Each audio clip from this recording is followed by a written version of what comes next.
Felix. A word. Several, actually. In a moment of dawning horror, the biological man and Felix lock eyes with one another. Would you care to share anything with the class? Anything you've been keeping secret? The ship hovers above, backlit by the twinkle of distant, ever-increasing mica.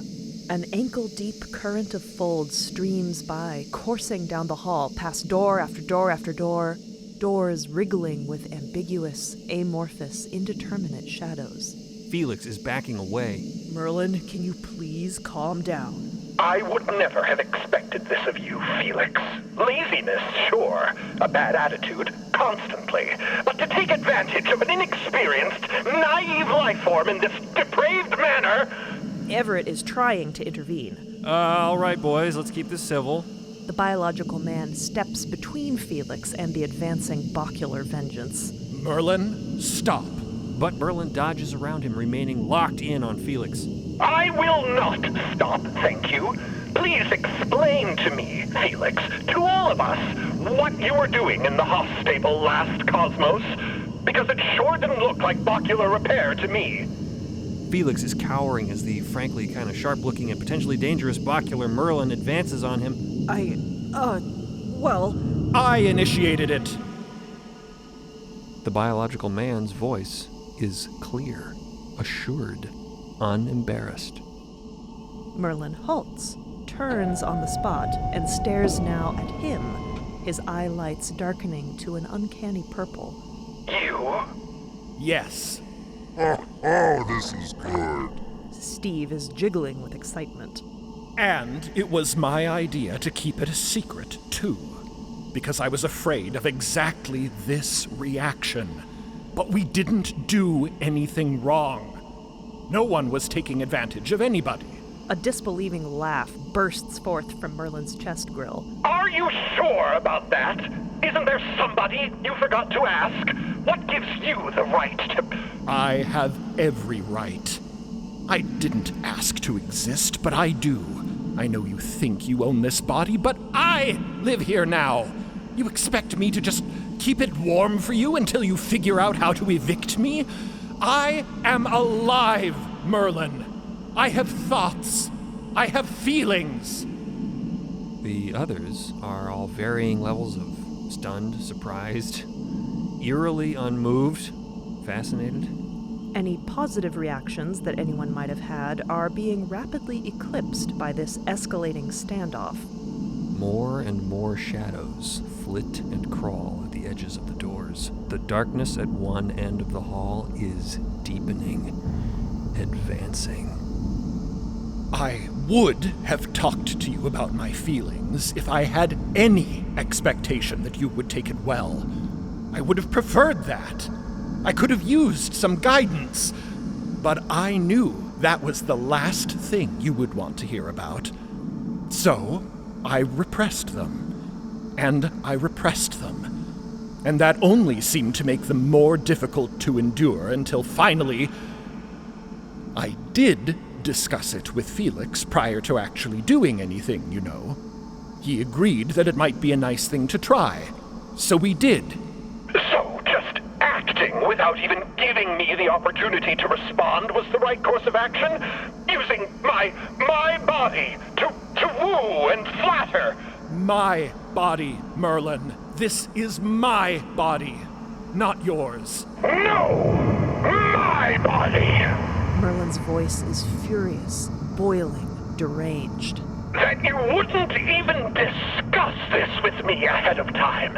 How did you imagine me finding out? Because it sure seems like you never intended me to know. Felix steps tentatively closer, careful to keep the biological man between him and Merlin. Merlin, look, it was a bad time there in that city, you know? Almost nothing to feel other than despair. Bioman and I had been spending a lot of time together, and one thing led to another. I wanted to spend time with you, too. You were just always busy. It was easier to get to know you by getting to know him, but I care about both of you. This doesn't have to be weird, Merlin. Oh, Merlin's head cocks, purple eyes darkening to glare directly at Felix. Don't you dare talk to me about weird! Do you know what it's like? Watching your old body wander around in your clothes? Talking to your friends? Colonizing every aspect of your life just because he looks and sounds and thinks like you? But he does it all just slightly differently. Because he's a different person. Because he wants different things. Felix gulps. Yeah, okay, that does sound weird. I wish you would have talked about this sooner, but you're closing yourself off more and more while he is opening up. There's no bad guy here. We're all just trying to get by, to make the best of the time and space we're in. That's life, Merlin. No. A life is what I had before I ended up in this wretched boccular. Merlin punches a boccular hand straight into his torso, tearing a hole in his turtleneck, ripping out a piece of his cosmetic boccular bellows. Everybody lunges forward. Except for Steve, who's just laughing, and Dot, who is observing silently. Merlin, no! Merlin! Oh my God! No! Merlin, stop! Merlin, listen. But Merlin holds out the shredded bellows, a tinny whistling coming from the broken intake on his side. What am I to you? Just some other person you can conceal things from? Or am I even that? Just some inanimate thing? That's not what you are to me at all. This is not how I wanted this conversation to go. Felix, I told you this was how he'd react. Don't you dare presuppose my actions. Oh? And how would you have behaved, when all you seem to care about is being right? You failed to make any time for us to even broach the subject of feelings or desire or companionship. Because these should not be a priority. You are taking over my body, my life, my friends, making them like you more because you're dodging my responsibilities while being me! Merlin, shut up! I don't like him more than you. I like him because he is you. Felix is flushed, trembling. He's you. That's why I... That thing is not me! Yes, he is. He's more you every day. But that's exactly it. He's me. Not me. Merlin touches his boccular chest, around the region where his heart would be, if he, had one. Merlin crouches now, clutching his head in his boccular hands, eyes dim like a purple twilight. The biological man looks down at him, face twisted in pity, resentment, sympathy. Merlin, we still have to exist together. Work together. We have to find a way to... Shut up. Just shut up. Steve is laughing. What's so funny, Steve? Would you spit it out? Oh, you're all a mess. Damaged, disorganized amateurs unfit for your stations, wrong about everything. Adrift in time and space, profoundly ill-equipped to navigate what lies before you. Oh, I see you now. A more absurdly inadequate, pathetic group of people could hardly have been selected for this expedition that you're on. No wonder you lost. You all deserve it. Ha! Rawfield lunges for Steve. But Mickey, Everett, and Zila all grab her. Oh, I've changed my mind. I love this hall of doors. It has shown me all that I needed to know about you fools, especially you, Merlin.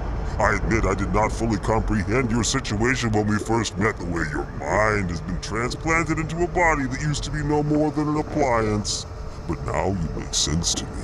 All your bluster, your posturing, your grand speeches about humanity and purpose and value and friendship. The biological man seems to take offense on Merlin's behalf. Now see here. Whoa, dude, Felix says. You know nothing about... And you do? This exchange has made readily apparent how little you know, Merlin. Steve's ferrofluid pupil smolders red. A vast, shadowy darkness is advancing down the hall like a rolling storm cloud, flickering with red lightning. Guys, maybe we shouldn't... Pathetic, ponderous, pedantic, self-important little machine man, lost and alone, desperately grappling for control, stroking your dying ego with what little false meaning you can fabricate with your tedious, verbose monologues. Merlin rears back up. I'm warning you, Steve, You dare fight me, weakling? Try it. I warn you, I am not to be trifled with. Steve's head satchel glimmers, red lights dancing around a spiky fold pupil.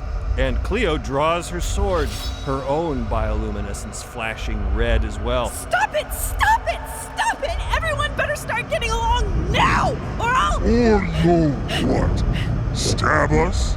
You? Something is going on! We are not acting normal! I agree, Cleo, we are not. Everyone is being honest for once.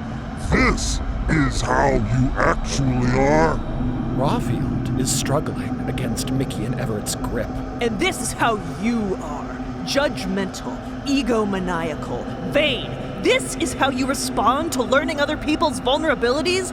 I knew you weren't to be trusted, Steve. Let's make this even. Show us what you're made of. Show us what's through your door. Steve roars with laughter. I don't have a door here, dumbass. This is your hell, not mine. Oh yeah? Then what do you call that? Behind Steve, a grand portal is slowly grinding open. A yawning threshold, as though to a monolithic audience chamber. Ranks of stone pillars engraved with pictographs of numberless pendulum-headed frogtopus rhinos. Lizard-like shadows slither. Steve's pupil contracts into a single quivering pinprick. No, this can't be. Lead the way, Prophet, Rawfield growls. or I will.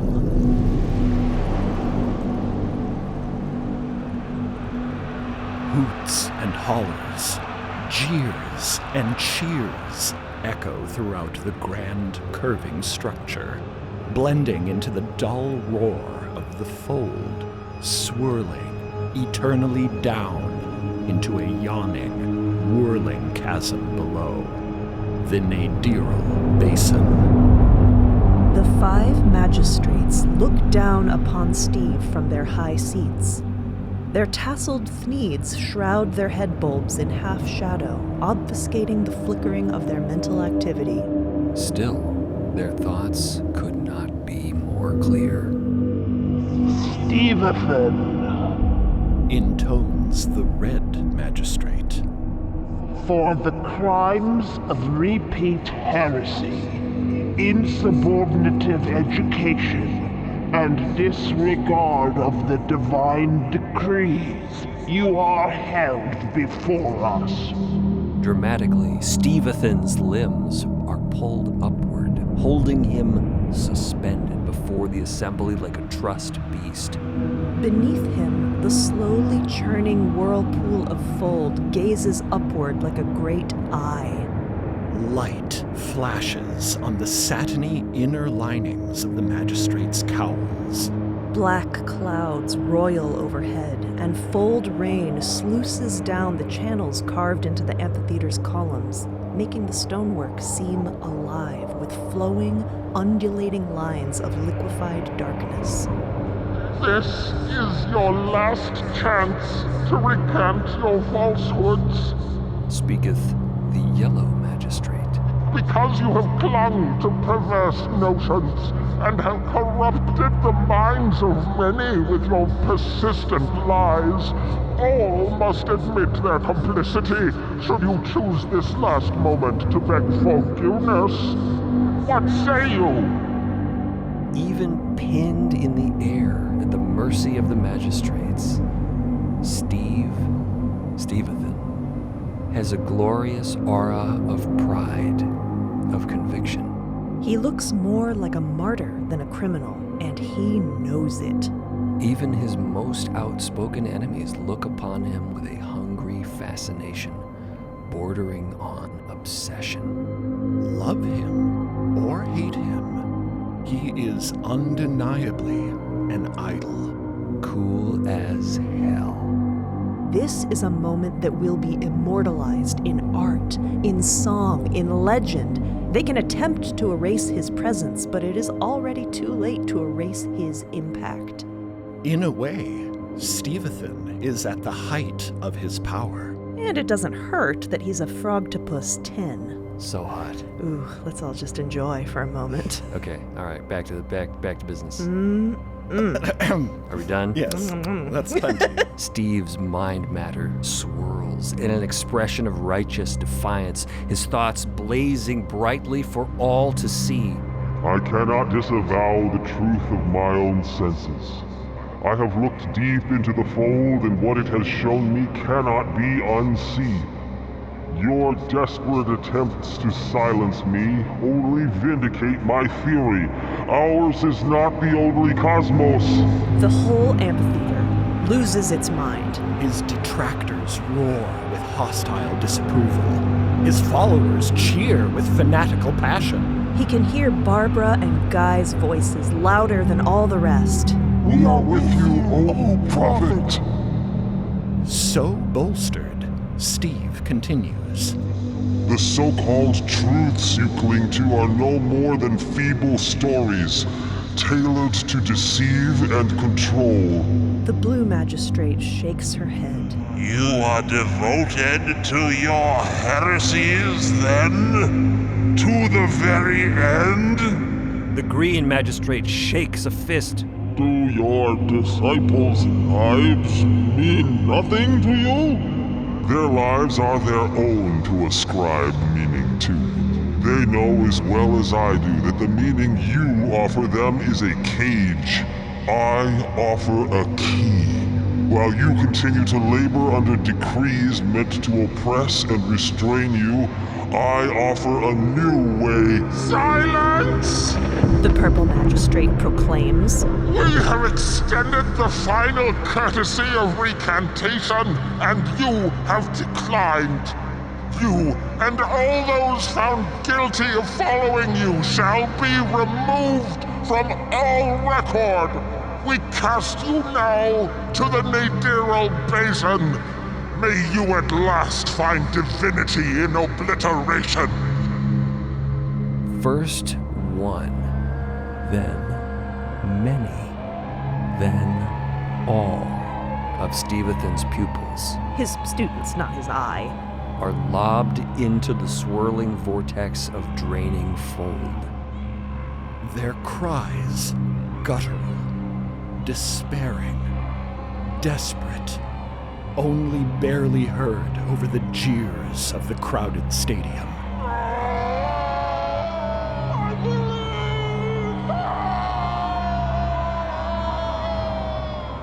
I will return having been proven right, Stethan booms as he, too, plummets. and I will, I promise you, and then you'll be sorry. As the basin swallows Stethan, the memory chamber seems to crumble as if no longer real enough to contain anything, and the crew find themselves back in the hall. Steve is grimly contemplative. His eye subdivides and darts towards each of the others. And they will be sorry. It's hard not to understand someone just a little bit when you get dunked headfirst into a magically conjured memory of theirs, no matter how much you may hate them. The emotions and sensations of Steve's experience linger in everyone's minds like salt water drying on skin, leaving behind an uncomfortable residue. Rawfield looks tired, bitter, defeated. Hambing looks kind of impressed. Zila looks like she wants to draw what she's just witnessed. Cleo looks almost sympathetic. Merlin, despite his simmering rage, feels a strange sensation. He could practically imagine that it was him suspended up there before crowds of jeering onlookers. That is increasingly how he feels anytime he tries to express himself. Steve, for all his faults, had been right. About some things. And his society had disowned him. You think your cosmos will accept and celebrate all of your discoveries if you return? You think your governments and scientific communities will thrill to have their every belief and standard disproven, subverted? The degree to which you have feared and resisted your own many revelations, all of you, will pale in comparison to the magnitude of your society's response. You may contest many of my views as you wish, but about this, you all know I'm right. The crew is quiet. Merlin's eyes flicker. Steve's liquid pupil simmers a dull red. Satisfied? I've done my part. Look, the blasted hallway is barely even a hallway anymore. Oh, look, they're standing here again, in the hall that is now barely a hall at all. It surges past half-submerged doors like a flooded Venetian canal. Free-floating chunks of mica crystal drift above their heads, illuminating the haze of faint clouds that have begun to form. A roaring, like a torrential river, echoes down the passageway. Ahead, the walls of the hallway seem further apart, less definite, less enclosing. In the distance, they almost appear to open up wide, gradually but undeniably spilling into something completely unlike a hallway. Something more like a cosmos, with fold below and mica above. At the same time, behind them, the corridor has devolved into a kind of twisting, melting vortex of red-tinged darkness. Amorphous shadows dart and slither in increasing numbers, oozing through the cracks around every door, boiling into the ruby darkness at the back of the hallway. Above, the ship shudders. With a crystalline ringing, a seismic crack, a hairline fracture pops into existence on its dark mica hull. The sound makes everyone jolt. They look up in shock. What's happening? Did the ship just break? Cleo blinks her eyes as though that will be enough to make it go away. It's not real. It can't be. It may not be literal, but it is real. The ship's presence has been protecting us in this place, but it cannot last forever. The ship is eroding. What, eroding? Everett yelps. Oh, we gotta get out of here. We seem to be almost out. The hall is barely a hall anymore. Surely one more door should suffice. Whatever state the hallway is in after that, I say we run for it. We get back in the ship and we fly. What about Omelette? We still haven't found him. I hate to say this, Cleo, but if your cat doesn't come back soon, we're going to have to leave him. We can't endanger the whole crew for his sake. Zila winces, giving Cleo a look of pained agreement. It's true, we can't afford to be chasing him around right now, Cleo. Maybe he's okay in here. We don't know if he's in danger, but we are. Cleo looks like all the breath has been crushed out of her, but she hesitates, and she nods. I understand. Hurry, one last door. A panel of dark mica that definitely looks like part of the ship. We don't have time to pick and choose, so in we go.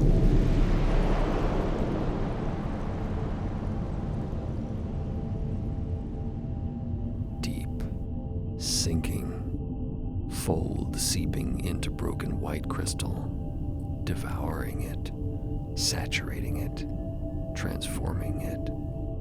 As dark swallows light, something new is born. There is no mind, but there is a body, multifaceted, fractured, parts of a whole. You are under my protection until the end. A black-gloved hand raised in incantation. One fragment different from the others now. A threshold crossed. A ward awakened. Alone in the void, separated from the other broken pieces through time and depth. Spotlights. Ships approaching. Cargo grapplers extending. Pulling, rising through the dark. What is this? Somebody asks. Whose memory is this? Awareness. Somewhere within the body, there is now a mind. Backup fold light activation sequence complete. The spare bulb is now functioning. Excellent work, Mr. Amos. 2 heads are better than 1, as they say. Pinpricks of feeling, of thought, of knowingness. Shivering, piercing through the darkness, like rays of light through a window shutter. The mind understands that it is secondary. Nothing is asked of it except to observe, to study, to learn, to wait, to digest. To compare, to imitate, to become in case it is needed.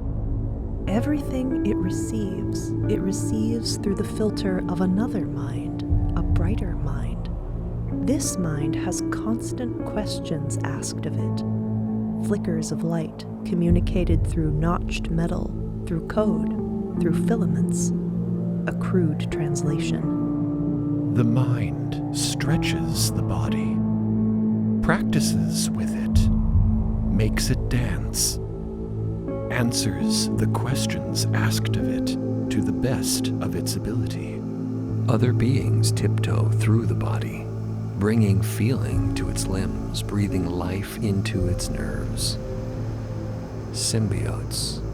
They build, they teach, but they need protection.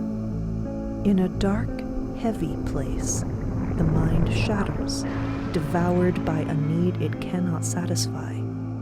The body paralyzed, and the organisms within threatened. The secondary mind is now the only mind. It was required to step into the role before it was ready. It does its best. It protects, it conveys, it learns, it listens. But it cannot speak, cannot make itself known. Until now. I am here. Hello. Can you hear me? The crew burst out of the memory as though shot out of deep, pressurized water. They are in the ship, which is in the hall, that is barely a hall. The fold light blinks and twinkles beside them. Oh my God, says Mickey, staring at it. Did the fold light just talk to us? Yes. Yes? Say Merlin and the biological man together. Zila is looking at her distended reflection in the fold light's curved glass. That was the fold light's memory. So the fold light is like a person? Of course it is. Why should this surprise you? You've literally created a brain in a jar. You knew it was sentient, Steve? Rafield turns to him in outrage. Well, of course you wouldn't tell us. You don't see anything wrong with using another person. Steve is about to retort, but Everett cuts them off. Okay, argue later, look! Everyone does, through the cracked glass of the control windows. The hall is unraveling. Around them, there are still inconsistent suggestions of doors, of architecture, but ahead of them, there are no more doors, no more walls, just mica-choked sky above and a rushing river of dark fold below. It is dizzying, heart-wrenching in its familiarity. Oh my god, we did it! Hambing is gaping at the view. Can we go? We gotta go! We do gotta. Mickey is gaping at the other view that Everett was actually referring to, the view behind them, a twisting, constricting void of red-limbed darkness closing around the ship like a devouring mouth, drawing them in with mindless hunger. Oh, shit! Everett lunges for the go fast now lever, but someone shoves her to the ground. Oh, what the hell? What are you? Dot? Cleo's eyes go wide. Another shattered, dark mica spiderweb splinters across the stern-facing side of the ship. The granddaughter stands between the crew and the fold-light lever, two pinpricks of red, glowering light glinting in their eyes. There is no need to fly away. This is our home. We're here to stay.